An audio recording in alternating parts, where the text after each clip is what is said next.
и кога се нафатил да биде прво потпредседател на СДСМ, а потоа и потпредседател на владата, требало да биде свесен дека ќе има и прашања кои што тој можеби не сака да ги слушне.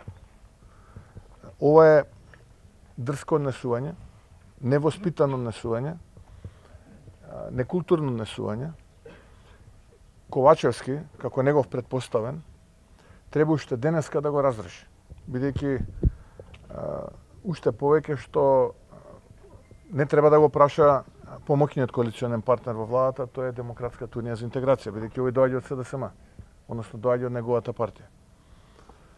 А ценам дека СДСМ треба да се огради од оваа постапка од страна на Фатмир Битики, која што представува лош гест и лоша пракса како треба политичарите да се однесуваат.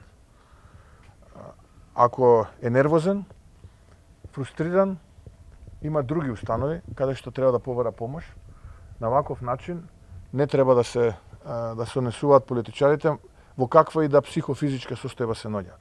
И ментално, би рекол.